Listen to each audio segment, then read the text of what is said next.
कर्तुमिवतित उना पुनन्तो यत्र धीरा मनसा वाचमक्रता।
ओम श्रीमन्महागणाधिपतये नमः।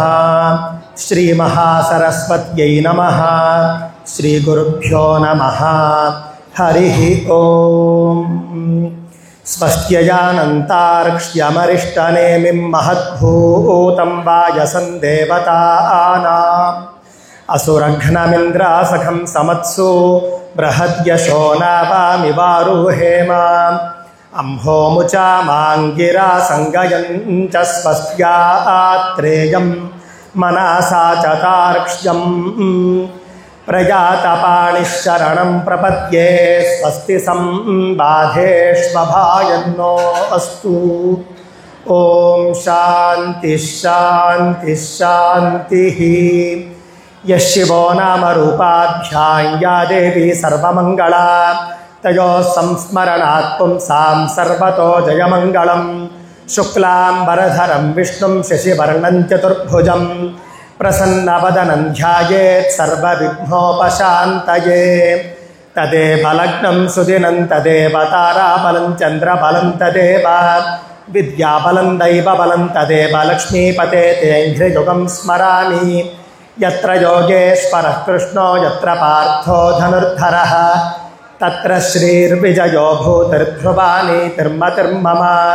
स्मृते सकलकल्याणभाजनं यत्र जायते पुरुषस्तमजन्नित्यं व्रजामि शरणं हरिं। सर्वदा सर्वकार्येषु नास्ति तेषाममङ्गलं। येषां हृदि स्थो भगवान् मङ्गलायतनं हरिः। लाभस्तेषां जयस्तेषां कुतस्तेषां पराभवः। येषामिन्दीवरश्यामो हृदयस्थो जनार्दनः। आपदामपहर्तारं दातारं सर्वसम्पदां लोकाभिरामं श्रीरामं भूयो भूयो नमाम्यहम्। सर्वमङ्गलमाङ्गल्ये शिवे सर्वार्थसाधिके शरण्ये त्र्यम्बके देवी नारायणि नमोऽस्तु ते। श्रीलक्ष्मीनारायणाभ्यां नमः। श्री उमामहेश्वराभ्यां नमः। श्रीवाणी हिरण्यगर्भाभ्यां नमः। श्रीशचीपुरन्दराभ्यां नमः। श्री अरुन्धती वसिष्ठाभ्यां नमः। श्री सीतारामाभ्यां नमः। श्रीदेवी भूदेवी समेत श्री वेंकटेश्वर स्वामिने नमो नमः। सर्वेभ्यो ब्राह्मणेभ्यः महाजनेभ्यो नमो नमः।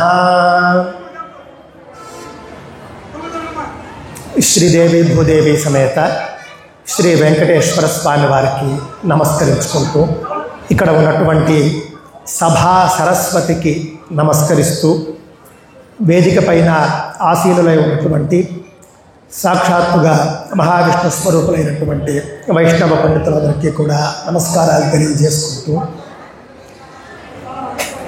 నేడు మనం ఒక గొప్ప పట్టణంలో ఉన్నాం.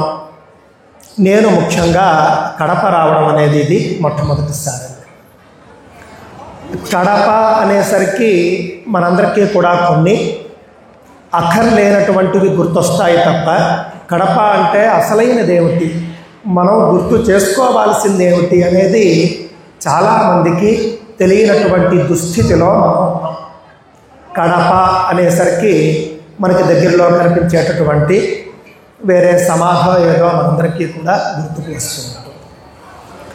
కానీ కడప అనే పేరు ఎలా వచ్చింది? అసలు ఈ పట్టణానికి అని మనం చూసుకుంటే కనుక దేవుని గడప, అది మనందరికీ తెలిసిందే, కానీ మనం గుర్తు చేసుకోవటం లేదు. మీరు బొంబాయో లేకపోతే ఢిల్లీలో వెళ్ళారనుకోండి, గేట్వే ఆఫ్ ఇండియా అని ఉంటుంది. ఇండియాకి వాళ్ళు గేట్ అని చెప్పుకుంటారు. భారత్ అంటే మన యొక్క భారతదేశాన్ని వాళ్ళు ఇండియాగా పిలుచుకుని గేట్వే ఆఫ్ ఇండియా అని బొంబాయిలో వాళ్ళు ఒకటి కట్టుకున్నారు. బ్రిటన్కి సంబంధించినటువంటి విక్టోరియా మహారాణి ఎవరో మన భారతదేశానికి వచ్చినప్పుడు ఆవిడ కోసము అనే అక్కడ ఒక పెద్ద రాతి ద్వారాలకు దాన్ని కట్టారు. కట్టి ఆవిడను దాంట్లో నుండి భారతదేశంలోకి ఆహ్వానించి దానికి గేట్వే ఆఫ్ భారత్ అని వాళ్ళు పేరు పెట్టుకున్నారు. మనం దానికంటే కూడా ముందు అసలు ఈ గేట్వే అనేటటువంటి పదం మన భాషల్లో వాడబడింది ఎక్కడైనా అంటే కనుక అది కడప పట్టణాన్ని ఉద్దేశించి మన పురాణాదుల్లో వాడారు. ఎందుకు అనంటే మనందరికీ తెలుసు, ఇక్కడ నుండి తిరుమల క్షేత్రం మనకు 3 గంటలు ప్రయాణం చేస్తే చేరుకోగలిగినటువంటి దూరంలో ఉంది. తిరుమల శ్రీ వెంకటేశ్వర స్వామి వారికి గడప ఇది. వెంకటేశ్వర స్వామి వారిని మనం దర్శించాలి అని అంటే కనుక మొదటగా కడప వచ్చి ఇక్కడ ఉన్నటువంటి వెంకటేశ్వర స్వామిని దర్శించి అక్కడికి వెళ్ళాలి అనేటటువంటి సాంప్రదాయం ఉంది. ఆ విధంగా ఇక్కడి నుండి మాత్రమే వెళ్ళి మనం తిరుమల దర్శించుకోవాలి. పైగా ఇక్కడ ఉన్నటువంటి శ్రీ వెంకటేశ్వర స్వామి ఆలయం ఏమీ సాదాసీదా ఆలయం కాదు, చాలా పాతది. విజయనగర రాజులు నిర్మించినటువంటి చాలా గొప్ప ఆలయం. ఆంజనేయ స్వామి కూడా మనకు ఇక్కడ ఉన్నటువంటి వెంకటేశ్వర స్వామి ఆలయంలో కనిపిస్తాడు. కావున మనకు కడప అన్న వెంటనే గుర్తు రావాల్సింది ఎవరు అంటే వెంకటేశ్వర స్వామి గుర్తు రావాలి. కడప అన్న వెంటనే ఇది దేవుని గడప, కావున ఇక్కడ ఉన్నటువంటి వెంకటేశ్వర స్వామి ఆలయానికి మనం వెళదాము అనేటటువంటి ఒక గట్టి సంకల్పాన్ని మనం కలిగి ఉండాలి. ఏదో మనకు వార్తల్లో కనిపిస్తానో లేకపోతే ఎవరో సినిమా హీరోలు వెళ్ళి వస్తేనో ఒక ప్రదేశం ఎప్పుడూ కూడా పవిత్ర స్థలం అయిపోదు. ఏదైనా ఒకటి పవిత్ర స్థలం అవ్వాలి అనంటే కనుక దానికి పౌరాణిక ప్రాధాన్యత ఉండాలి, వైదిక ప్రాధాన్యత ఉండాలి. మహాపురుషులు ఎవరైనా అక్కడ తిరిగి ఉండాలి, మహాపురుషులు తపస్సు చేసి ఉండాలి. ఆ విధంగా మనం కడప గురించి చెప్పాలి అనంటే వెంకటేశ్వర స్వామి వారి కళ్యాణానికి మనందరికీ తెలుసు, వెంకటాచలంలో ఏ విధంగా అయితే స్వామి అక్కడికి నెలవై ఉన్నాడో, వరాహస్వామి యొక్క అనుమతితో వరాహస్వామికి కుడివైపు పుష్కరిణీ తీరంలో వెంకటేశ్వర స్వామి వాయుదేవుడు తపస్సు చేయగా మొట్టమొదట ప్రత్యక్షమవుతాడు. వాయుదేవుడి తపస్సుకు మెచ్చి నీకేమి వరం కావాలి కోరుకో అని చెప్పేసి కోరగా ఆయన ఇక్కడ నువ్వు నెలవై ఉండాలి అని ఆయన కోరుకుంటాడు. అప్పుడు శ్రీనివాసుడు అంటాడు, నేను ఆనంద విమానము అనేటటువంటి ఒక విమానంలో నేను ఇక్కడ ఆకాశంలో ఉంటాను. ఎవరికి సాధారణ ప్రజలకు నేను కనిపించను, కేవలం మహర్షులకు సిద్ధులకు దేవతలకు మాత్రమే కనిపిస్తూ ఉంటాను. ఆనందం అనే పేరు కలిగినటువంటి ఒక దివ్య విమానం. మనందరికీ కూడా రామాయణంలో పుష్పక విమానం గురించి తెలుసు, కానీ రామాయణంలో పుష్పక విమానం అనేది ఒక ఆయన తయారు చేసి బ్రహ్మదేవుడికి ఇవ్వగా బ్రహ్మదేవుడు కుబేరుడికి ఇస్తాడు. విశ్వకర్మ తయారు చేసి బ్రహ్మదేవుడికి ఇస్తాడు, బ్రహ్మదేవుడు కుబేరుడికి ఇస్తాడు. ఇక్కడ స్వయంగా మహావిష్ణువుకే ఒక దివ్య విమానం ఉంటుంది. ఆ విమానానికి ఆనంద విమానము అని పేరు. నేను దాంట్లో ఉండే నేను ఇక్కడ నివసిస్తాను అంటాడు. ఎవరికి సాధారణ ప్రజలకు కనిపించదు. అలా కొంతకాలం మళ్ళీ జరుగుతూ ఉంటుంది. కొంతకాలం తర్వాత అగస్త్య మహర్షి 12 సంవత్సరాల పాటు తపస్సు చేస్తాడు. తపస్సు చేసి ఆయన ప్రత్యక్షమైన వెంటనే నువ్వు సాధారణ ప్రజలకు కూడా నువ్వు దర్శనం ఇవ్వాలి అని కోరుకుంటాడు. అప్పుడు ఆనంద విమానంలో ఆయన అలాగే ఉంటూ ఇక్కడ ఒక శిలారూపంలో మనమంతా కూడా తిరుమలలో దర్శించుకున్నటువంటి ఆ యొక్క మూర్తి రూపంలో మనకు కనిపిస్తూ ఉంటాడు. ఇది స్కాంద పురాణంలో ఉన్నటువంటి వెంకటేశ్వర స్వామికి సంబంధించినటువంటి కథ. వెంకటేశ్వర స్వామి వారి యొక్క నివాసం అక్కడ ఎప్పుడైతే ప్రారంభమైందో రోజులు గడుస్తూ ఉన్నాయి. యుగ యుగాలకు పూర్వమే వచ్చేసాడు ఆయన. అయినప్పటికీ కూడా సాధారణ మనుష్యులకు దర్శనం ఇవ్వడము అనేది ద్వాపరయుగం చివరిలో కలియుగ ప్రారంభంలోనే మొదలైంది. కలియుగం మొదట్లో మనకందరికీ దర్శనం ఇవ్వడం ప్రారంభించాడు కాబట్టి ఆయన కలియుగ ప్రత్యక్ష దైవము అని పిలువబడ్డాడు. రోజులు గడుస్తూ ఉన్నాయి. చాలా కాలం పాటు అక్కడ ఎవ్వరూ స్వామిని దర్శించకుండానే అందరూ కూడా స్వర్గస్థులయ్యారు అని మనకు కనిపిస్తూ ఉన్నది. ఆ తర్వాత కొంతకాలానికి ఒక గొప్ప రాజవంశం మిత్రవర్మ అని ఒక ఆయన రాజు ఎంతో ధర్మబద్ధంగా పరిపాలిస్తూ ఉండేవాడు. ఆయన రాజ్యపాలన ఎలా ఉండేదిట? ఆయన రాజ్యంలో ఎక్కడా కూడా అసలు పొలాన్ని దున్నాల్సినటువంటి అవసరం లేదు. పొలం దున్నకుండానే ఆయన యొక్క ధర్మం, ఆయన యొక్క ధర్మబద్ధమైనటువంటి రాజ్య పాలనకు భూదేవి ఎంతో సంతసించి తనంతట తానే అన్నింటినీ పండిస్తూ ఉండేదిట. మామూలుగా రైతులు వచ్చి పొలం దున్ని అక్కడ మొత్తం నాట్లు వేసి పండిస్తేనే కానీ పంట 6 మాసాల వరకు చేతికి రాదు. కానీ ఆ యొక్క మిత్రవర్మ వంశస్థులు అక్కడ పరిపాలిస్తూ ఉన్నప్పుడు ఎలా ఉండేది అని అంటే వాళ్ళ ధర్మానికి భూదేవికే చాలా సంతోషం వేసి వ్యవసాయం చేయకుండానే పంటలు పండుతూ ఉండేవిట. అదేవిధంగా చెట్లు రకరకాల మధురమైనటువంటి పళ్ళతో నిండిపోయి ఉండేవిట. పువ్వులు రకరకాల పువ్వులతో చెట్లన్నీ కూడా నిండిపోతూ ఉండేవిట. ఆ విధంగా పరిపాలించినటువంటి వంశం ఆ యొక్క మిత్రవర్మ అనే రాజు యొక్క వంశం. మిత్రవర్మ కుమారుడు ఒక ఆయన పేరు ఆకాశరాజు అని. ఆకాశరాజు గురించి మనందరికీ తెలుసు. ఆకాశరాజు కూడా అదే విధంగా పరిపాలన చేస్తూ ఉండేవాడు. కానీ ఆకాశరాజులో ఉన్నటువంటి మరొక గొప్ప లక్షణం ఉందండి. మనందరికీ కూడా శ్రీరాముడికి సంబంధించి ఏకపత్ని వ్రతుడు అని మనందరికీ తెలుసు. కానీ ఆకాశరాజు కూడా ఏకపత్ని వ్రతుడు. ఆ మాట మనకి దాంట్లో కనిపిస్తుంది. ఆ మాటకు వస్తే ఒక రహస్యం చెప్తారు. పండితులు ఏమంటారో తెలియదు. మహావిష్ణువు కూడా ఏకపత్ని వ్రతుడే. చాలామంది రకరకాలుగా మాట్లాడుతూ ఉంటారు. ఇదేమిటండి, మీలో చాలామంది స్త్రీలు ఉన్నారు, మాకు నచ్చలేదండి, మా భర్త మమ్మల్ని ఒక్కరినే పెళ్లి చేసుకుంటే మాకు సంతోషం, కానీ మీ దేవుడు మహావిష్ణువు ఈ విధంగా అన్నల్ని పెళ్ళిళ్ళు చేసుకోవడం ఏమిటి, ఇది కొంచెం మాకు ఎవరికైనా చెప్పుకోవడానికి మాకు ఇబ్బందిగా ఉంది, దయచేసి మీరు చెప్పండి అని అడుగుతూ ఉంటారు. మనం ఒక్కసారి పురాణాలు తిరిగేసామనుకోండి, మహావిష్ణువుకి ఒక్కరే భార్య. ఎవరు అనంటే సాక్షాత్తు మహాలక్ష్మి మాత్రమే. మిగిలిన వాళ్ళందరూ కూడా అప్పుడప్పుడు సందర్భానుసారంగా లోక కళ్యాణం కోసం అవతరించి, అంటే ఒక పని కోసం వస్తారు వాళ్ళు, ఒక కార్యక్రమం కోసం వాళ్ళు వచ్చి ఆ పని పూర్తి చేసుకుని వెళ్ళిపోతూ ఉండేవారు. మనకు భవిష్యోత్తర పురాణంలో మనకు ఈ సందర్భం మనకు కనిపిస్తుంది. మహావిష్ణువు కుమారుడు బ్రహ్మదేవుడు. మహావిష్ణువు పరివారంలో భాగంగా పరమశివుడు, ఇంద్రాది దేవతలు వీళ్ళంతా కూడా ఆయన వివాహానికి వస్తారు. అందరూ ఉంటారు, అష్టదిక్పాలకులు ఉంటారు, సూర్యాది నవగ్రహాలు అక్కడే ఉంటారు, మహర్షులు ఉంటారు, సిద్ధులు, గంధర్వులు, నాగజాతి, యక్ష, కిన్నెర, కింపురుషు అందరూ ఉంటారు. అందరూ కూడా ఉంటారు ఈ యొక్క పద్మావతి పరిణయం సమయంలో. అప్పుడు శ్రీనివాసుడికి ఒక్క లోటు ఉంటుంది. ఆ లోటు ఏమిటి అనంటే మహాలక్ష్మి అక్కడ ఉండదు. అప్పటికే ఆవిడ వైకుంఠంలో భృగు మహర్షి వచ్చి మహావిష్ణువుని కొంచెం అవమానించినట్లుగా వ్యవహరించడం అదంతా కూడా మనకి తెలుసు. మహావిష్ణువు ఎంతో యుక్తితో ఆ భృగు మహర్షి యొక్క అహంకారాన్ని, అరికాలలో ఉన్నటువంటి ఆ యొక్క నేత్రాన్ని తెలివిగా దాన్ని తీసేసి అహంకారాన్ని తగ్గిస్తాడు. తగ్గించిన తరువాత నీ వక్షస్థలంలో నేనుంటాను, నిన్ను గుండెల మీద తన్నాడు ఆయన. భృగు మహర్షి అంటే నన్నే తన్నాడు. అలాంటి ఆయనను నువ్వు శిక్షించకుండా ఆయన కాళ్ళు పట్టుకుంటావా అని కోపం వచ్చి మహాలక్ష్మి వైకుంఠాన్ని విడిచిపెట్టి వెళ్ళిపోతుంది. కరవేరపురం వెళ్ళిపోతుంది. అక్కడ ఉంటుంది, తపస్సు చేస్తూ ఉంటుంది.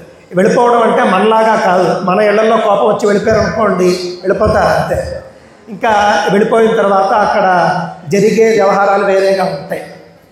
కానీ మహాలక్ష్మి భర్తను విడిచిపెట్టి వెళ్ళినప్పటికీ తపస్సు చేస్తోంది. అక్కడ ఎవరి గురించి తపస్సు చేస్తోంది? మహావిష్ణువు గురించే మళ్ళీ తపస్సు చేస్తోంది. ఎందుకంటే మహావిష్ణువుని మించిన దేవుడు ఎవరున్నారు? పైగా పతివ్రతలు, అందున మహాలక్ష్మి వంటి మహాపతివ్రతలు భర్తను తప్ప ఇంకెవరిని వాళ్ళు భజించరు. ఆ విధంగా మహావిష్ణువుని గురించి తపస్సు చేస్తోంది. ఇక్కడ ఈయన పద్మావతీదేవితో పరిణయానికి సిద్ధపడ్డాడు. కానీ శ్రీనివాసుడికి ఒక్క లోటు, ఈయన పెళ్లి సమయంలో నాతో మహాలక్ష్మి లేదు, మహాలక్ష్మి ఉండాలి అని ఆయన కొంచెం చిన్నబోయాడు. మనస్సు చాలా బాధగా ఉంది. ఆయన అక్కడ ఒక చోట కొంచెం విరహ వేదనతో కూర్చొని ఉన్నాడు.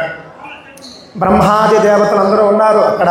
శ్రీనివాసుడి పెళ్లి అంటే సాదాసీదాగా జరగలేదు, దృష్టిలో పెట్టుకోవాలి. లక్షలాది మంది, కోట్లాది మంది దేవతా గణాలు అక్కడ ఉన్నారు. మన పెద్దలు చెబుతారు, తిరుమలలో జరిగినటువంటి ఆ యొక్క వెంకటేశ్వర కళ్యాణానికి పెట్టిన భోజనాలు గడప వరకు వడ్డించారు అని చెప్తారు. అంటే అంతమంది ఆయన యొక్క వివాహానికి వచ్చారు. శ్రీనివాసుడికి ఎలా ఉంటుందంటే అప్పటిదాకా ఆయన ఒక్కడే ఉంటాడు. అక్కడ ఆనంద నిలయంలో మహావిష్ణువు ఒక్కడే ఉంటాడు. ఇటువైపు చూస్తే పద్మావతి పరిణయం సందర్భం వస్తుంది. వకుళామాత ఆయనతో ఉంటుంది, వచ్చి పరిచర్యలు చేస్తూ ఉంటుంది, అన్నీ వడ్డించి చక్కగా కన్న కొడుకుగా చూసుకుంటూ ఉంటుంది. ద్వాపరయుగంలో యశోదాదేవి వకుళామాతగా అవతరించినటువంటి సందర్భం. అప్పుడు సరే మొత్తం పెళ్లి మాటలు అన్నీ కూడా జరిగిపోతాయి. జరిగిపోయిన తర్వాత శ్రీనివాసుడికి ఒక బాధ ఉంటుంది. అంటే మొట్టమొదటి బాధ చెబుతున్నా ఏమిటి అని అంటే, ఆకాశరాజు చూస్తే ఆయన భూలోకంలో ఒక చక్రవర్తి, అనేక సామంతరాజులతో కూడినటువంటి మహాశక్తిశాలి. ఆయన కుటుంబము అని అంటే రాజ్యం అంతా ఆయన కుటుంబమే. కావున లక్షలాది మంది పరివారము, చాలా పెద్ద కుటుంబం. ఈయన చూస్తే ఒక్కడే ఉన్నాడు. మహా అయితే తల్లి ఉంది, వకుళామాత ఉంది. కావున శ్రీనివాసుడు అన్నాడు, కయ్యమైనా వియ్యమైనా కూడా సమానులతోనే కదా మనం అందాలి. మనం చూస్తే చాలా ఒక్కడే ఉన్నాము, పెద్దగా కుటుంబము లేదు, అధికారము లేదు, ఆస్తిపాస్తులు లేవు. అటువైపు చూస్తే వాళ్ళది చాలా పెద్ద కుటుంబము. అందువల్ల ఇది నాకు బాధగా ఉంది అని చెప్పేసి ఆయన సరదాగా అంటాడు. అప్పుడు వకుళామాత చెబుతుంది, ఏమిటయ్యా నువ్వు సాక్షాత్తు మహావిష్ణువు, ఏదో నాతో నువ్వు పరాచకాల్లాగా నువ్వు వాడుతూ ఉన్నావు, నీకు కుటుంబం లేకపోవడం ఏమిటి? నీ కుమారుడైనటువంటి బ్రహ్మదేవుడికి ఒక్కసారి నువ్వు కబురు పెడితే కనుక నీ కుటుంబం అంతా వస్తుంది అని వకుళామాత చెబుతుంది. అప్పుడు వెంటనే శ్రీనివాసుడు ఏం చేస్తాడు, గరుత్మంతుడిని స్మరిస్తాడు. గరుత్మంతుడు అక్కడికి వస్తాడు. గరుత్మంతుడి చేత ఒక పత్రిక పంపిస్తాడు బ్రహ్మదేవుడికి, వివాహ పత్రిక ఆహ్వానం చేస్తూ పంపిస్తాడు. ఈ మధ్య నేను కొన్ని పత్రికల్లో చదివానమాట. ఏంటంటే వివాహానికి శుభలేఖలు రాయడం అనే సాంప్రదాయం మనకు లేదు, ఇది మనకు ఇంగ్లీష్ వాళ్ళు అలవాటు చేశారు అని కొన్ని పత్రికల్లో వచ్చింది. ఇదేమిటి, పత్రికల్లో కూడా ఇంత అజ్ఞానంతో వీళ్ళు రాస్తూ ఉంటారా? భవిష్యోత్తర పురాణంలోనూ స్కాంద పురాణంలోనూ మనకు వెంకటాచల మహాత్మ్యం చెప్పినప్పుడు ఆకాశరాజు స్వయంగా వెంకటేశ్వర స్వామికి ఒక వివాహ శుభలేఖను పంపిస్తాడు, మా అమ్మాయిని నువ్వు స్వీకరించాలి అని. ఆ తర్వాత మళ్ళీ శ్రీనివాసుడు కూడా ఒక పత్రికను సమ్మతి తెలియజేస్తూ మళ్ళీ పంపిస్తాడు. మళ్ళీ శ్రీనివాసుడు బ్రహ్మదేవుడికి ఆహ్వానం చేస్తూ పంపిస్తాడు. ఎందుకోనంటే బ్రహ్మదేవుడు దేవతలందరికీ కూడా ఆయన అగ్రగణ్యుడు, బ్రహ్మాది దేవతలు అని మనం చెప్తాం. కావున బ్రహ్మగారికి చెబితే చాలు ఆయన అందరినీ తీసుకుని వచ్చేస్తారు. మన ఇళ్లల్లో కూడా పెళ్ళిళ్ళు జరుగుతున్నాయి అనుకోండి, కుటుంబ పెద్దకు చెబితే చాలు కుటుంబం అంతా కూడా ఆయన ఆజ్ఞతో వెళ్ళాలి. అంతేకాని నాకు చెప్పలేదు అని చెప్పేసి ఇంట్లో గొడవలు చేయకూడదు. భార్యకు ప్రత్యేకించి చెప్పాల్సినటువంటి అవసరం లేదు.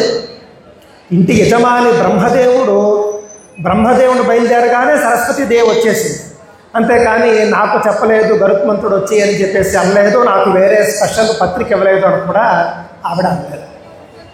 ఆ విధంగా దేవతలందరికీ పెద్దవాడైనటువంటి బ్రహ్మదేవుడికి పత్రిక పంపించాడు శ్రీనివాసుడు, గరుత్మంతుడితో పంపించాడు. వెంటనే పత్రిక చదువుకున్నాడు. చదువుకున్న తర్వాత బ్రహ్మదేవుడు మొత్తం దేవతలందరికీ కూడా మనం వెంటనే బయలుదేరాలి అని చెప్పేసి ఒక కబురు పెట్టాడు. ఈ విధంగా శ్రీనివాస కళ్యాణం జరగబోతూ ఉన్నది, భూలోకంలో వెంకటాచలంలో జరగబోతూ ఉన్నది, మనమంతా వెళ్ళాలి, నేను ఇదిగో బయలుదేరుతున్నాను. ఇక్కడ ఒక గమ్మత్తు మనకు కనిపిస్తుంది. బ్రహ్మదేవుడి దగ్గర పనిచేసేటటువంటి వాళ్ళంతా కూడా అంటే ఉద్యోగస్తులు అనుకోవచ్చు మనం. అంటే ఇందులో అంతర్లీనంగా కూడా కొన్ని సందేశాలు ఉంటాయి. వీళ్ళంతా కూడా ఎవరైతే బ్రహ్మగారి దగ్గర పనిచేసేవాళ్ళు, దేవతల దగ్గర పనిచేసేవాళ్ళు, వాళ్ళందరూ ఏమంటారంటే, మేము మీతో పాటు శ్రీనివాసుడి పెళ్లికి రావాలి అని అంటే సంవత్సరానికి సరిపడా జీతం మాకు ముందే ఇచ్చేసేయండి అని అడుగుతారు వాళ్ళంతా కూడా. ఎందుకు అంటే ఇది మనకు అంతర్లీనంగా మనకి ఇందులో ఒక రహస్యం ఉంటుంది. వెంటనే అప్పుడు బ్రహ్మదేవుడు మారుమాటలు ఆడకుండా అందరికీ కూడా వాడు సంవత్సరానికి అడిగితే అంతకంటే ఎక్కువే అందరికీ కూడా ఆయన ఇచ్చేశాడు. అందరూ బయలుదేరారు. అంటే మన ఇంట్లో ఏదైనా ఒక శుభకార్యం జరిగితే కనుక, పెళ్ళి పేరంటం లాంటిది జరిగినప్పుడు మన ఇంట్లో పని చేసేటటువంటి వాళ్ళు ఉంటారు చూసారా, వాళ్లకు మనం ఆ విధంగా ప్రత్యేక కానుకలు ఇవ్వాలి అని మనకు అక్కడ అర్థమవుతూ ఉన్నది. మన ఇంట్లో పనిచేసేవాళ్ళు కావచ్చు, కారు డ్రైవ్ చేసేటటువంటి డ్రైవర్లు కావచ్చు, ఎంత పరివారం ఉద్యోగస్తులు ఎంతమంది ఉంటే అంతమందికి కూడా మనం ప్రత్యేకమైనటువంటిది బోనస్ లాగా ఇవ్వాలి. ఇప్పటికే మనం కంపెనీల్లో చూసామనుకోండి, వాళ్ళకి ఏదైనా కంపెనీ ఓనర్షిప్లో ఎక్కడైనా వాళ్ళకి ఒక గొప్ప లాభమో పండగో పబ్బమో వస్తే కనుక ఉద్యోగులందరికీ కూడా వాళ్ళు బోనస్లను ఇస్తూ ఉంటారు.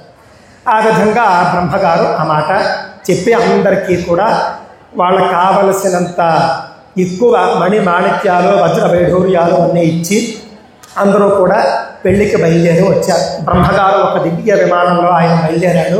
మిగిలిన వాళ్ళంతా కూడా వాళ్ళ వాళ్ళ వాహనాల్లో అందరూ బయలుదేరి ఇటువైపు వస్తున్నారు. ఈ కడప దాటుకునే వెళ్ళుంటాడు ఆయన. మనందరికీ తెలియక మనం ఏమనుకుంటూ ఉంటాము అంటే, భూలోకానికి రావాలి అని అంటే ఇప్పుడు ఏ విధంగా మనం విమానాల్లో వెళితే వాళ్ళకొక రూట్ మ్యాప్ ఉంటుంది.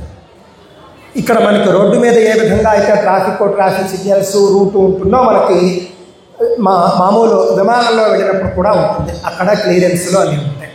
ఆ విధంగా బ్రహ్మగారు వచ్చినప్పుడు కూడా ఆయనకు ఒక దారి ఉంటుంది. ఆ దారిలో ఆయన చక్కగా తిరుమలకు వచ్చేటటువంటి సందర్భంలో కడప కూడా ఆయన దాటుకుని వచ్చి ఉంటాడు.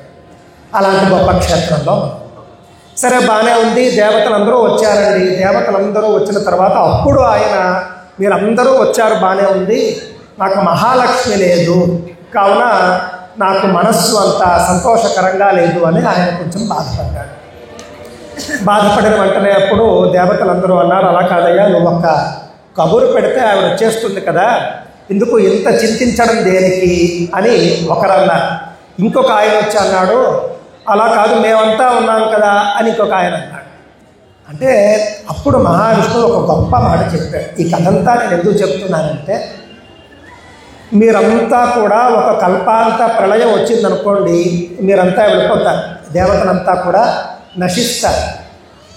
బ్రహ్మదేవుడి కాలం పూర్తయితే ఆయన వెళ్ళిపోతాడు. మీరెవ్వరూ కూడా శాశ్వతులు కాదు. మొత్తం ఒక మహాప్రళయం వచ్చి మొత్తం అంతా కూడా నశించినప్పుడు, మొత్తం బ్రహ్మాండంలో కేవలం నీరు మాత్రమే ఉన్నప్పుడు మీరందరూ నాతో ఉన్నారు, నాతో ఒక్క మహాలక్ష్మి మాత్రమే ఉంటుంది అని ఆయన చెప్తాడు.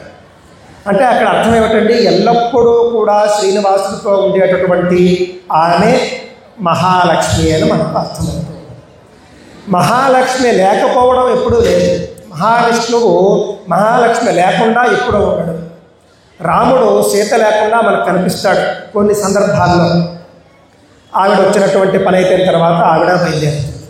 అదేవిధంగా ఇతర ఎవరెవరైతే స్త్రీమూర్తులు ఉంటారో భూదేవి కూడా ఒక ఆమెను ఆయన రక్షించాడు. రక్షించడం వల్ల భర్త అనే శబ్దం వచ్చింది.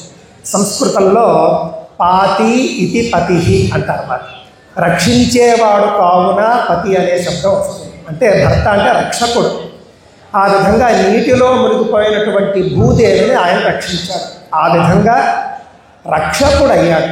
మనం అనుకుంటున్నటువంటి భర్త లేకపోతే మనం అనుకుంటూ ఉన్నటువంటి భార్యాభర్తలు అది మనం అనుకుంటున్నాం. ఇక పద్మావతి అమ్మవారి విషయానికి వస్తే మాత్రం గమ్మత్తు ఉందండి.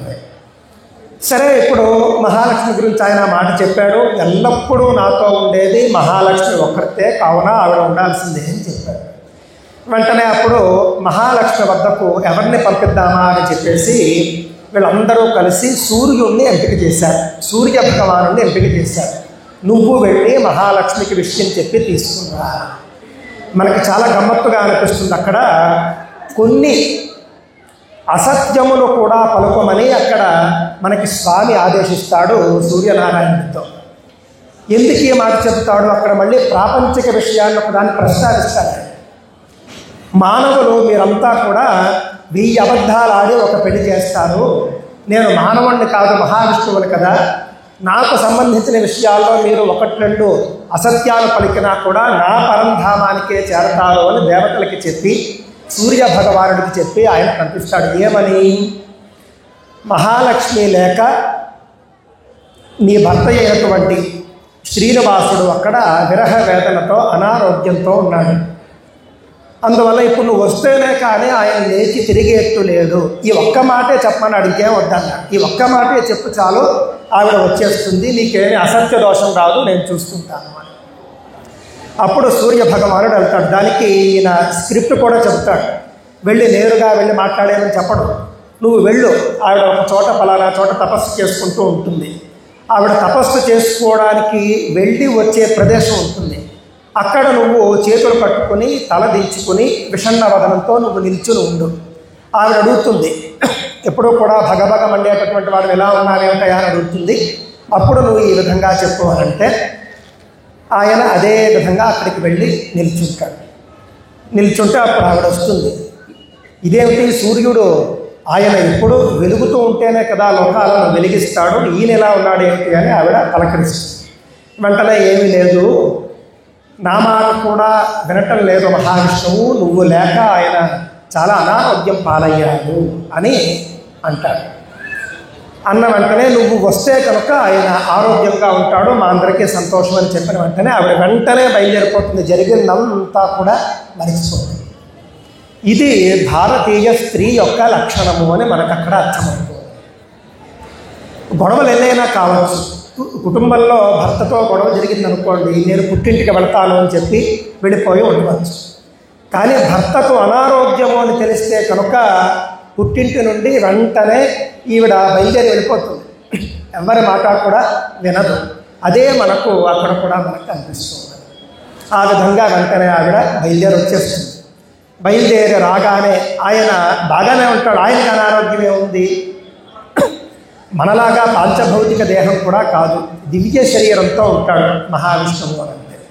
దివ్య శరీరం అంటే మన భాషలో చెప్పాలంటే లేజర్ బాడీ. ఉదాహరణకు మీరంతా కూడా సినిమాకి వెళ్తారు. సినిమాకి వెళ్ళినప్పుడు అక్కడ ప్రొజెక్టర్ ద్వారా మనకు అక్కడ ఒక చిత్రాన్ని సన్నివేశాన్ని వేస్తారు. వేసినప్పుడు మనకు ఆ యొక్క కాంతి తరంగాల చేత అక్కడ మనకు ఒక చిత్రము, మనుషులు అందరూ కనిపిస్తారు, వినిపిస్తారు. నిజంగా వాళ్ళంతా అక్కడ ఉన్నారా అంటే లేరు. అదేవిధంగా అది అవన్నీ కూడా లేజర్ రేస్ అంటారు. అదేవిధంగా దేవతలవి లేజర్ బాడీలు, దివ్య కాంతితో కూడినటువంటి శరీరాలు. వాళ్ళకు ఆకలి దప్పులు ఉండవు, నిద్ర ఉండదు, అలాగే మనలాగా రాగద్వేషాలు ఉండవు. అదేవిధంగా వాళ్ళకు ఏ విధమైనటువంటి మానుష్య వైకల్యాలు వాళ్ళకు ఉండవు. అయినప్పటికీ కూడా మహాలక్ష్మి వచ్చేసరికి మహావిష్ణువు అనారోగ్యంతో ఉన్నట్లుగా ఆవిడ వచ్చింది అని అప్పటిదాకా కూర్చున్నవాడు కాస్త లేచి నించుని ఇటు బ్రహ్మదేవుణ్ణి, అటు ఇంద్రుణ్ణి, ఇటు శంకరుణ్ణి వీళ్ళందరినీ కూడా కాస్త సహాయంగా రమ్మని వాళ్ళందరి మీద కూడా చేతులు వేసి కష్టపడి నడుస్తూ ఉన్నట్లుగా నడుచుకొని మహాలక్ష్మి వద్దకు వెళ్తారు. వెళ్ళి ఆయన స్థితిని చూసి మహాలక్ష్మి చాలా బాధపడిపోతుంది. ఆవిడ ఆలింగనం చేసుకుంటుంది. ఇద్దరు కూడా మహాలక్ష్మి మహావిష్ణువు ఆలింగనం చేసుకుంటారు. మహాలక్ష్మి ఎప్పుడైతే ఆలింగనం చేసుకుందో ఈయన మళ్ళీ వెంటనే పరమ ఉత్తేజ భరితుడైపోయినట్లుగా కనిపిస్తాడు. బ్రహ్మాది దేవతలందరూ పక్కకి వెళ్ళిపోతారు. మహాలక్ష్మి మహావిష్ణువు ముందుకు నడుస్తూ ఉంటారు. నువ్వు రావడం వల్లే ఈ యొక్క అనారోగ్యం నుండి నేను బయటపడ్డాను అని ఆయన చెప్తాడు. మహాలక్ష్మి కూడా చాలా సంతోషం. సరే, ఇప్పుడు విషయం ఏమిటో ఆవిడకి చెప్పాలి. సాధారణంగా మన సమాజంలో మనం ఆలోచించామనుకోండి, ఒక భర్త భార్యను పిలిచి నేను రెండో పెళ్లి చేసుకోబోతున్నాను, నువ్వు లేకపోతే నేను చేసుకోను అని చెప్పాడు అనుకోండి, అక్కడ పరిస్థితి ఎలా ఉంటుంది? మనమంతా కూడా రాగద్వేషాలతో ఉంటాం. ముందు వెనుక మనం ఆలోచించాం. ఏది గతంలో జరిగింది, ఏది భవిష్యత్తులో జరగబోతోంది మనకు తెలియదు. అలాగే భర్త చెప్పడానికి భర్త కూడా మహావిష్ణువంతటి వాడు కాదు. కావున మనమంతా మానవ మాత్రలో అక్కడ జరిగేవేది ఇక్కడ జరగకూడదు, కానీ ఆదర్శాలు మనం తీసుకోవాలి. సరే, ఈ విధంగా నేను పద్మావతిని పరిణయం చేసుకోబోతున్నాను, పెళ్లి చేసుకోబోతున్నాను, నువ్వు పూర్తిగా దగ్గరుండి ఈ పెళ్లి జరిపించాలి అని ఆయన అన్న వెంటనే మహాలక్ష్మి ఏమంటుంది? సర్వజ్ఞురాలు ఆవిడేమి సాధారణ స్త్రీ కాదు కదండి. మనకి ఊరికే సినిమాల్లోనూ వాటిలోనూ వాళ్ళు ఏదో కోపగించుకున్నట్టు, లేకపోతే వాళ్ళు ఏదో సాదాసీదా మనుషుల్లాగా నేను ఉన్నాను చాలదా అని చెప్పి ఇప్పుడు ఏదో అన్నట్లుగా ఇలాంటివన్నీ కొన్ని నాటకీయంగా రాస్తూ ఉంటారనే స్పష్టంగా ఆవిడ ఒక మాట అంటుంది. త్రేతాయుగంలో రామావతారంలో ఉన్నప్పుడు మహావిష్ణువు ఎప్పుడైతే రామావతారం తీసుకున్నాడో వనవాసంలో ఉన్నారు వీళ్ళు, సీతాదేవి, రాముడు, లక్ష్మణుడు. వనవాసంలో ఉన్నప్పుడు రావణాసురుడు సీతాదేవిని అపహరించడానికి వచ్చాడు. ఆ సందర్భంలో రావణాసురుడు అపహరించడానికి వచ్చేంత వరకు అక్కడ ఉన్నది సీతాదేవే. ఎప్పుడైతే రావణాసురుడు ఇంకా అపహరించబోతున్నాడు అని అక్కడ సన్నివేశం వచ్చేసిందో అప్పుడు అగ్నిదేవుడు ఏం చేశాడంటే ఈ అసలైనటువంటి సీతాదేవిని తనలో దాచుకున్నాడు. అక్కడ రకరకాలుగా చెబుతారు. లక్ష్మణ రేఖ అని ఆయన ఒకటి గీసి వెళతాడు. అక్కడ అగ్ని ఉంటుంది, దాటేటప్పుడే ఆవిడ అగ్నిలోకి వెళ్ళిపోతుంది. కొంతమంది ఆవిడ భిక్ష తీసుకొస్తాను లోపలికి వెళ్ళినప్పుడు లోపలే అగ్నిదేవుడు వచ్చి ఆవిడ్ని తీసుకుని వెళ్ళిపోయి ఇంకొక ఆవిడ్ని అక్కడ ప్రవేశపెట్టాడు అని చెప్తారు. ఏది ఏమైనప్పటికీ కూడా ఆవిడ అసలైనటువంటి సీత కాదు అనేది మనకు అక్కడ అర్థమవుతుంది. సీతాదేవిని అగ్నిదేవుడు తనలోకి తీసుకున్నాడు, తనలోకి దాచుకున్నాడు. గతంలో ఒకసారి రావణాసురుడి చేత అవమానించబడినటువంటి వేదవతి అని ఒక స్త్రీమూర్తి ఉన్నది. ఆ స్త్రీమూర్తికి రావణాసురుడి మీద పగ తీర్చుకోవాలి అనేటటువంటిది కూడా ఉంది. ఎందుకంటే ఆ అమ్మాయిని చాలా ఇబ్బంది పెట్టాడు రావణాసురుడు. అందువల్ల ఏం చేశాడు అగ్నిదేవుడు అంటే అగ్నిప్రవేశం చేసి మరణిస్తుంది. గతంలో వేదవతి ఏం చేస్తుంది? రావణాసురుడి చేత అవమానించబడుతుంది. ఇంకా రావణాసురుడు చేయి వేయకూడదు అని చెప్పేసి అగ్నిలో దూకేస్తుంది. అప్పుడు ఆ వేదవతిని అగ్నిదేవుడు రక్షించి అప్పటి వరకు ఆయనే సంరక్షిస్తూ ఉంటాడు. స్వాహా స్వధా దేవుడితో పాటు చక్కగా వాళ్ళ సంరక్షణలో కూతురులాగా ఆవిడ అక్కడ ఉంటుంది. ఉన్నప్పుడు ఎప్పుడైతే ఈ విధంగా సీతాదేవిని అగ్నిదేవుడు మళ్ళీ తీసేసుకున్నాడు, స్వాహా స్వధా దేవునికి సీతాదేవిని అప్పచెప్పి వేదవతిని పైకి తీసుకుని వచ్చాడు. పైకి తీసుకుని వచ్చి రావణాసురుడు సీతాదేవి లాగానే కనిపించి ఉన్నటువంటి వేదవతిని అపహరించుకుని తీసుకుని వెళ్ళిపోయాడు. మొత్తం ఇంకా అక్కడి నుంచి ఘట్టం మనందరికీ కూడా తెలిసినటువంటిది. మొత్తం రామరావణ యుద్ధం అయిపోయింది, రావణాసుర సంహారం అయిపోయింది. చివరిలో మనకు కనిపిస్తుంది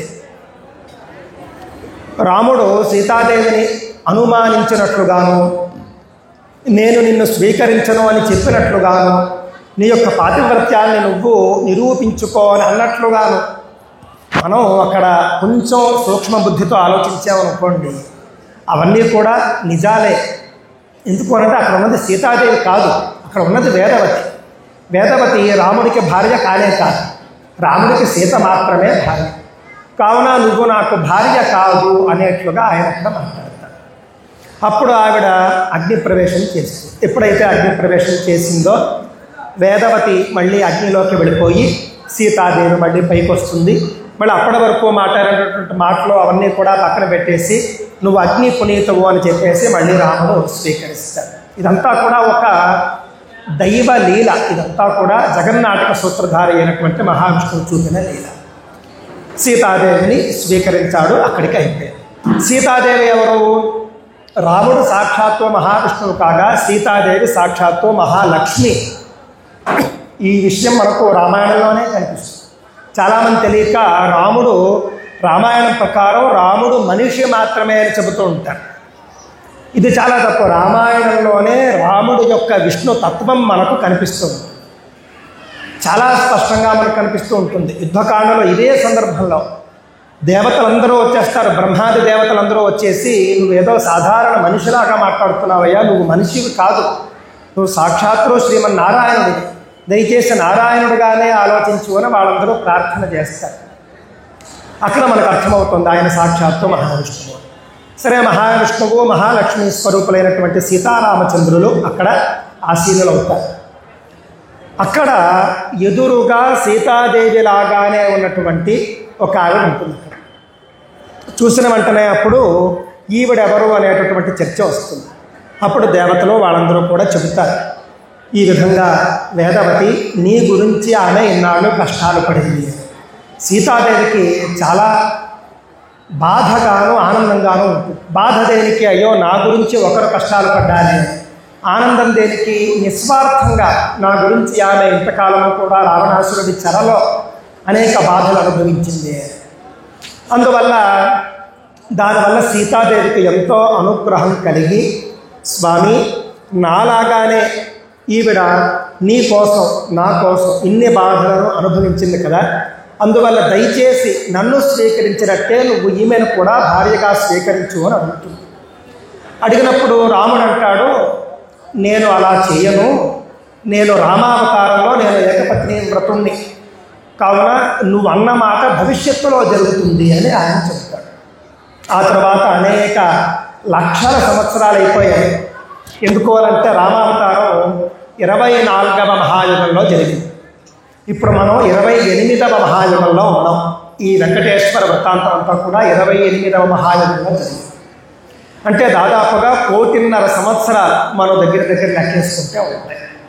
1.5 సంవత్సరాల పాటు కూడా ఈ వేదవతి అనే ఆవిడ బ్రహ్మలోకంలో ఉంది. బ్రహ్మలోకంలో దేవతలతో పూజింపబడింది.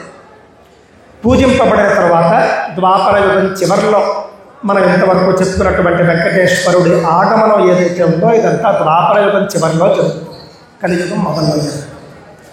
అక్కడ ఆయన నివసిస్తూ ఉంటాడు. నివసిస్తూ ఉన్నప్పుడు చక్కగా అక్కడ పద్మావతి అమ్మవారిని చూడడం, ఆకాశరాజు అంటే ఇక్కడ మనకి సీతాదేవికి అలాగే పద్మావతి అమ్మవారికి ఇద్దరికీ కూడా కొన్ని సారూప్యతలు కనిపిస్తాయి, సిమిలారిటీస్ కనిపిస్తాయి. ఏమిటి అనంటే సీతాదేవి ఏ విధంగా అయితే జనక మహారాజుకు భూమిలో దొరికిందో పద్మావతి కూడా భూమిలోనే దొరుకుతుంది. స్కాంద పురాణంలో మనం చూసుకున్నట్లయితే ఆకాశరాజు ఒక యజ్ఞం చేస్తాడు. రామాయణంలో జనక మహారాజు యజ్ఞం చేస్తాడు. యజ్ఞం చేయడానికి ముందండి ఎక్కడ పెడితే అక్కడ యజ్ఞం చేయరు సహజంగా, దానికి అనేక లక్షణాలు ఉంటాయి. శ్రౌత యాగాల్లో మరీ గొప్ప నియమాలు ఉంటాయి.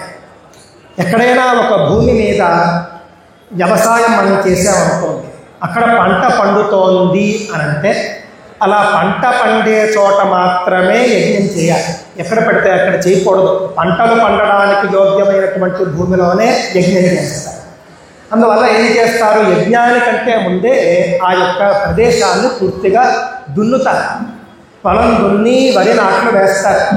వేసి అది వచ్చిన తర్వాత అక్కడ యజ్ఞశాల నిర్మిస్తారు.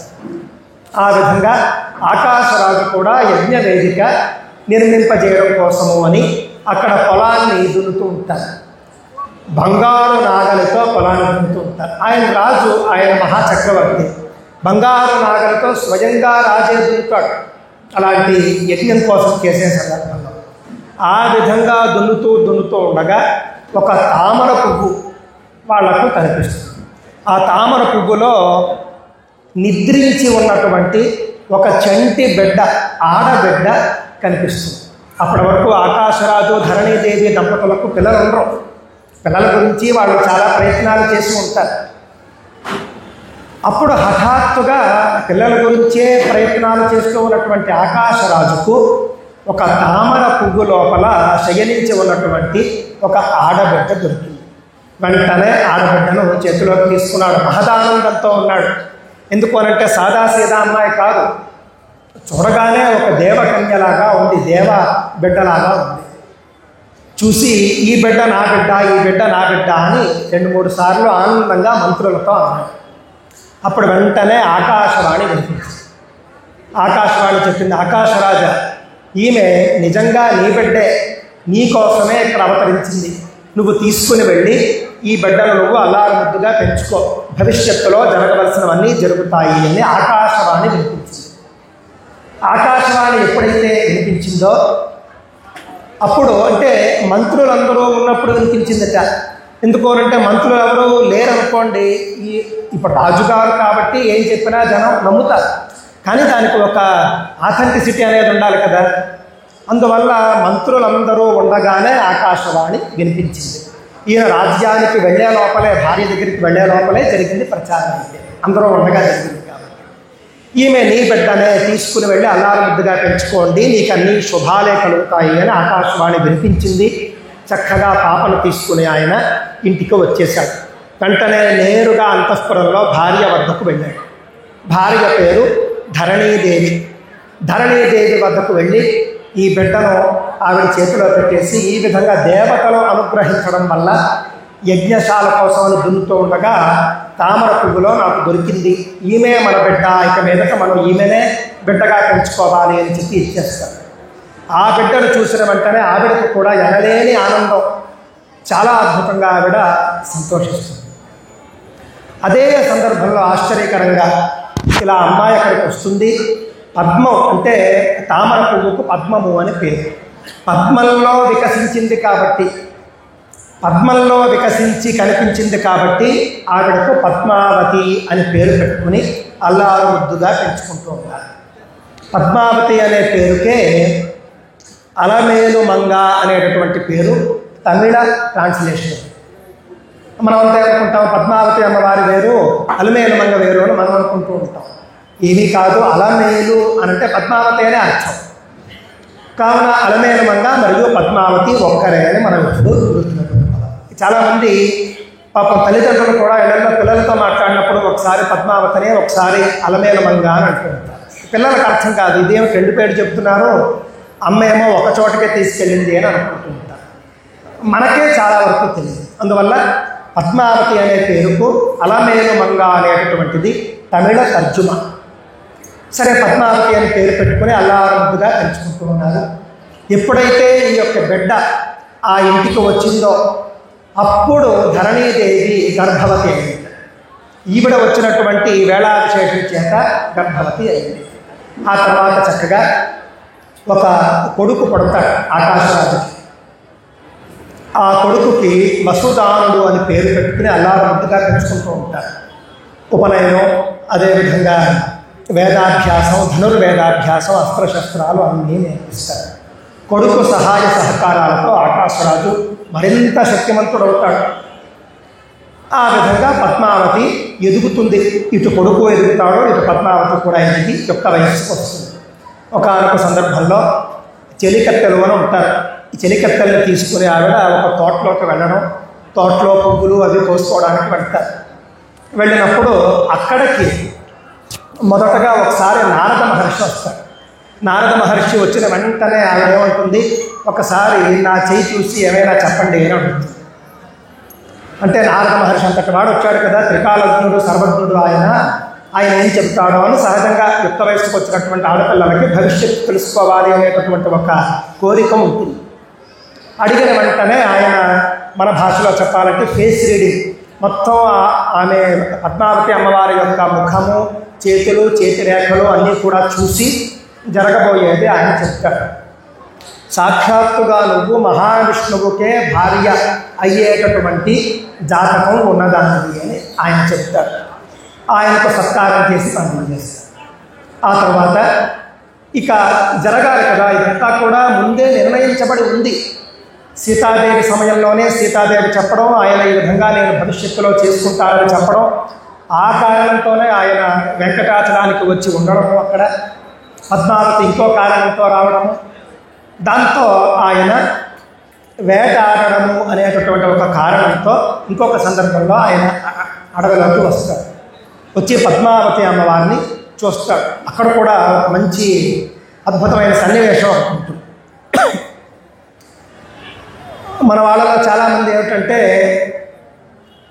సినిమాలు చూసినప్పుడు అందులో కొన్ని ఎలివేషన్ సీన్స్ అని కొన్ని వేస్తూ ఉంటారు. ఇవన్నీ కూడా ఇక్కడ నుండి తీసుకెళ్ళి పెట్టినవే. అంటే అక్కడ పద్మావతి అమ్మవారి వద్దకు శ్రీనివాసుడి యొక్క రాక ఎలా ఉంటుంది అని అంటే కనుక పద్మావతి అమ్మవారు చెలికత్తలతో ఉంటుంది. అక్కడ ఒక ఏనుగు, మదపు టేనుగు అంటాను చూసారా, ఒక భారీ మదపు టేనుగు ఒకటి అక్కడికి వస్తుంది. ఎవరితో వస్తుంది? దాని చుట్టూ కొన్ని ఆడ ఏనుగులు ఉంటాయి. అలాంటి మదపు టేనుగు వస్తుంది. మదపు టేనుగు వచ్చి వీళ్లకు హాని చేసేటటువంటి అవకాశం ఉన్నట్టుగా అక్కడ మనకంతా కూడా సన్నివేశం ఉంటుంది. అలాంటి సందర్భంలో అక్కడికి శ్రీనివాసుడు గుర్రం మీద వస్తాడు. చేతిలో శారంగా ధనుస్సు ఉంటుంది. చక్కగా గొప్పగా ఆయన ఏవేవైతే మనకి ఇక్కడ మనం ఆయన చూస్తూ ఉన్నామో అదే విధంగా ఆయన అక్కడికి వస్తాడు.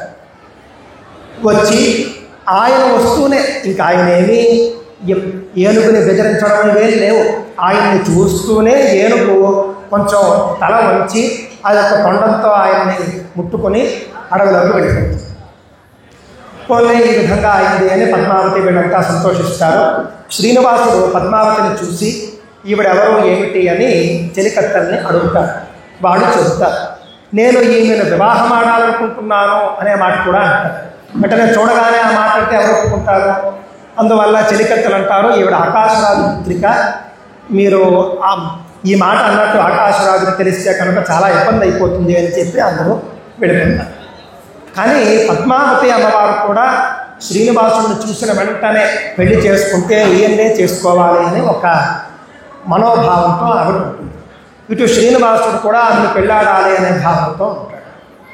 ఎవరెళ్ళకి వాళ్ళు వెళ్ళిపోతారు. ఈయన ఆనంద విమానం దగ్గరికి వచ్చేస్తాడు. అందుకే మనలో చాలామందికి తెలుసో తెలియదో శ్రీనివాసుడి యొక్క ప్రధాన ఆలయం తిరుమల కొండ మీద ఉంది చూసారా, దానికి ఆనంద నిలయము అని పేరు. దానికి కారణం ఇదే.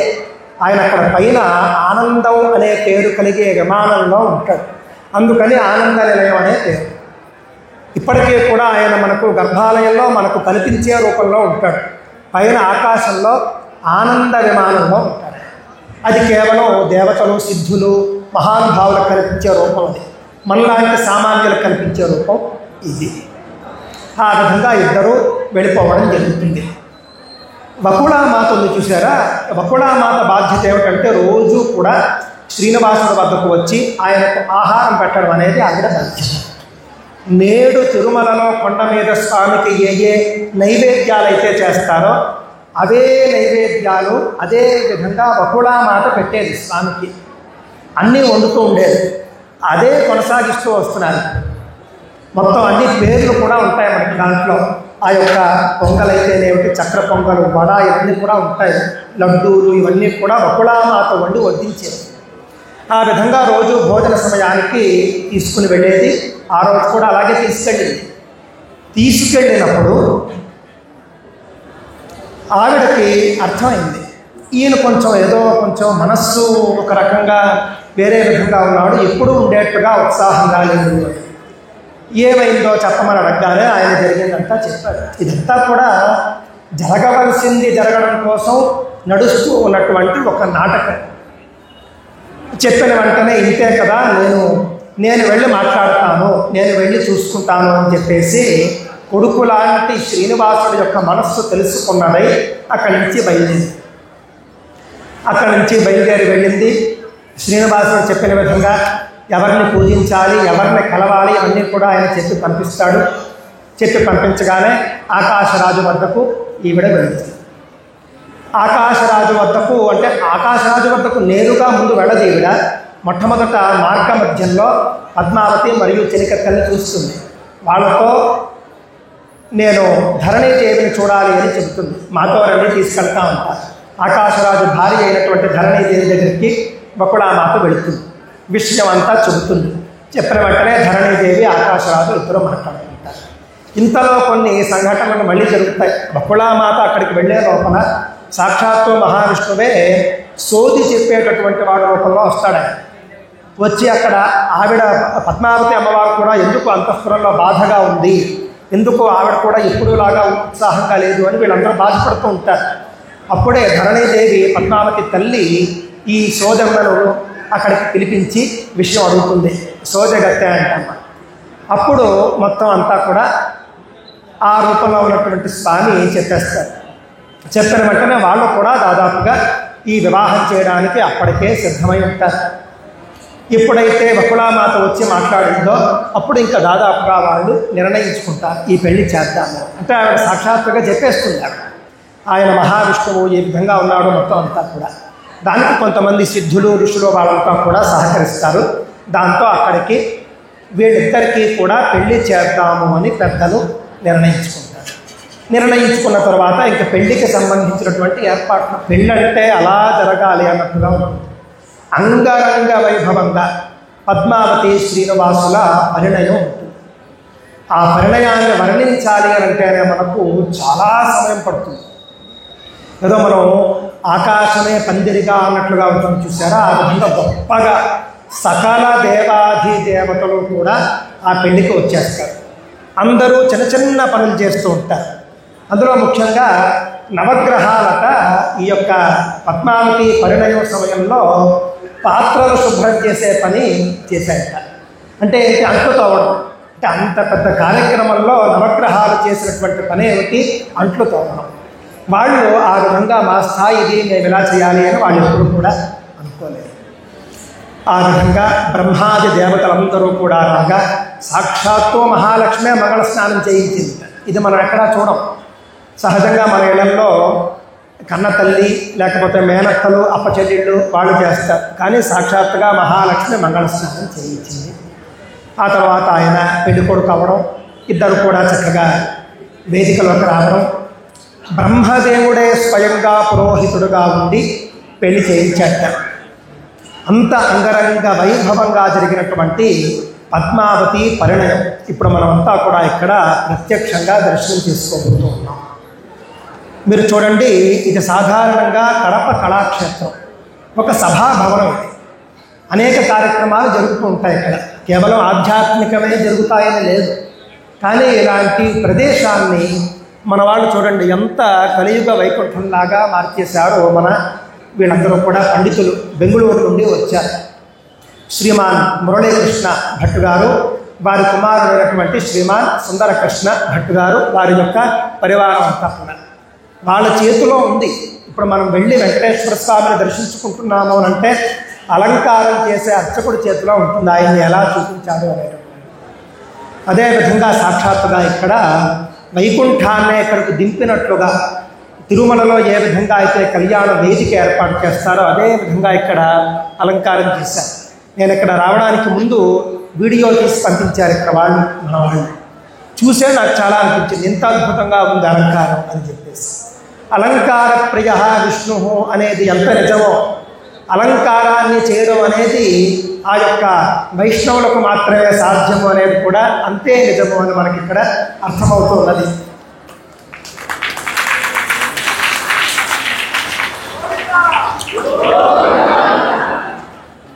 మనమంతా కూడా గుర్తుంచుకోవాల్సిన అంశం ఏమిటంటేనండి, భగవంతుడి దగ్గర పూజ చేసే అర్చకుడు భగవంతుడితో సమానం.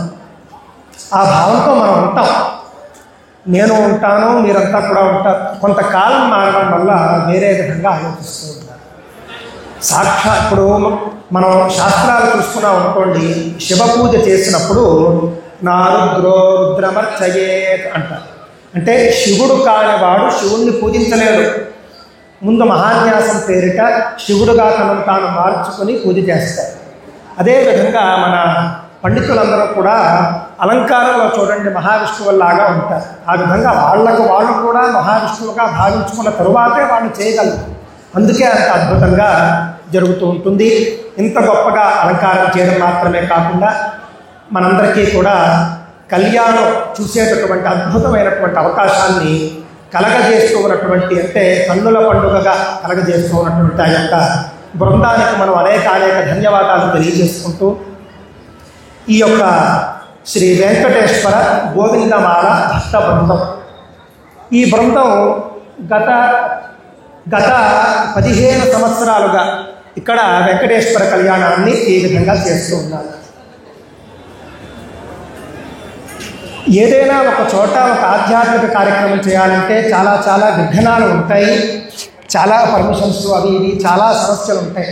అయినప్పటికీ కూడా ఏ సంవత్సరమో ఆగకుండా ప్రతి సంవత్సరము ఇక్కడ ఈ కార్యక్రమం చేస్తూ ఉన్నారు.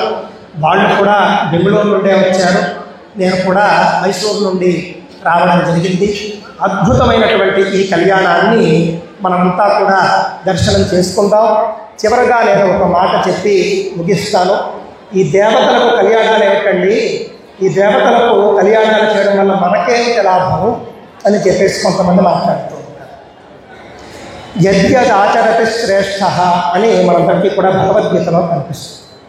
శ్రేష్ఠులు ఏ విధంగా అయితే ఒక కర్మను ఆచరించి చూపిస్తారో అది మనం అనుసరించాలి, ఫాలో అవ్వాలి. భగవంతుడు ఎందుకు పెళ్లి చేసుకుంటాడు అంటే మన కోసం. మనిషి పెళ్లి చేసుకుని సాంసారిక జీవనాన్ని జీవించాలి అని చెప్పడం కోసమే భగవంతుడు పెళ్లి చేసుకుంటాడు. భగవంతుడికి పెళ్ళి అంటే మనకు పెళ్ళి. ఇతర మతాల్లో మీరు చూసుకున్నారు అనుకోండి, పెళ్ళి అనేది ఒక పాపం. వాళ్ళకి ఎవరైనా పెళ్లి చేసుకున్న తర్వాత సంసారం చేయడం అనేది పాపం. కానీ మన ధర్మంలో అలా కాదు. సాక్షాత్తుగా దేవతలే వివాహం అనేది స్వయంగా చేసుకుని వైవాహిక జీవితం ఏ విధంగా ఉండాలో, ఇందాక మహాలక్ష్మి గురించి చెప్పారు చూసారా, ఆయన ఎప్పుడూ కూడా మహాలక్ష్మి చేతిని విడిచింది లేదు. ఆవిడ కూడా ఎప్పుడూ మహావిష్ణువు యొక్క చేతిని విడిచింది లేదు. మనమంతా కూడా కుటుంబంలో అనేక సమస్యలు ఉన్నప్పటికీ కూడా కల్పాంతంలో కూడా కలిసి ఉన్నారట. అది దాంపత్యము అంటే. కల్పాంతంలో కూడా కలిసి ఉండేవాళ్ళే దంపతులు. కలహం రాగానే వెళ్ళిపోయేవాళ్ళు దంపతులు కాదు. కలహానికి కల్పాంతానికి అంత తేడా ఉంటుంది. ఆ విధంగా కల్పాంతంలో భూమి మీద ఏ జీవరాశి లేనప్పుడు కూడా ఉన్నటువంటి వాళ్ళు లక్ష్మీనారాయణుడు, పద్మావతి అమ్మవారు మనందరికీ కూడా సీతాదేవికి ఉపకారం చేసినందుకు గాను సీతాదేవి మాటలు పట్టుకుని ఆవిడ చెప్పిందనే చేసుకుంటున్నాడు. ఈయనకు అక్కర్లేదు, ఆవిడ చెప్పకపోతే చేసుకునేవాడు కాదు. ఆవిడతో అదే మాట ఉంటాడు, నువ్వు చెప్పేవనే చేసుకుంటున్నాను అని. ఆ విధంగా వివాహం అయిపోతుంది. అయిపోయిన తర్వాత మళ్ళీ యుగాలు మళ్ళీ మారుతూ ఉంటాయి. మళ్ళీ కావున మహావిష్ణువుకు ఎల్లప్పుడూ ఉండేటటువంటి ఏకైక భార్య మహాలక్ష్మి మాత్రమే. మిగిలిన వాళ్ళందరూ కూడా వస్తూ ఉంటారు, వెళుతూ ఉంటారు. అంతా లోక కళ్యాణం కోసం, మన కోసం. అదేవిధంగా పరమశివుడికి కూడా ఒక్కతే భార్య పార్వతీదేవి మాత్రమే. మిగిలిన వాళ్ళందరూ కూడా సందర్భోచితంగా వచ్చి వెళ్ళిపోయేవాడు. ఇవన్నీ మనం దృష్టిలో పెట్టుకోవాలి. కడప ఊరు పేరు చెప్పగానే మనకు వెంకటేశ్వర స్వామి గుర్తొచ్చేలాగా మనం ఎప్పుడూ కూడా ఉండాలి.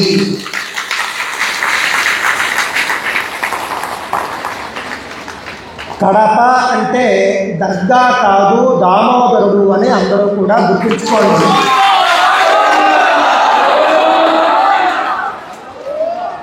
అందువల్ల మీ బంధువులు ఎవరైనా ఇక్కడికి వస్తే కనుక కడప దర్గా చూశారా అని దయచేసి అడగండి. వెంకటేశ్వర స్వామి వారి ఆలయం చూశారా అని అడగండి. వెంకటేశ్వర స్వామి వారి ఆలయం యొక్క వైశిష్ట్యం చెప్పండి. ఏ రాజులు కట్టించారు, ఎలా కట్టించారు, ఎంత అద్భుతం. అసలు కడపలో చూడడానికి ఏమీ లేవు అని చాలామంది అనుకుంటుంటారు, అజ్ఞానం. విజయనగర సామ్రాజ్య రాజులు, ఇది మనది రాయలసీమ అని మనం అందరూ చెప్పుకుంటాం. రాయలసీమ అంటే ఏమిటండి? రాయలవారి రాజ్యం. రాయలవారి రాజ్యంలో ఉన్నటువంటి జిల్లాలే కడప, కర్నూలు, చిత్తూరు, అదేవిధంగా అనంతపురం. ఇప్పుడు అవి 8 జిల్లాలు అయ్యాయి. కావున రాయలసీమలో ముఖ్యంగా రాయలవారు స్వయంగా నిర్మించినటువంటి ఆలయం ఇక్కడ ఉన్నది. వెంకటేశ్వర స్వామి ఆయనను అనుగ్రహించాడు. కావున మనమంతా కూడా తప్పక ఇక మీదటైనా సరే కడప యొక్క వైభవాన్ని వెంకటేశ్వర స్వామి కేంద్రంగా చెబుతాము. అందరితోనూ కూడా చెప్పిద్దాం.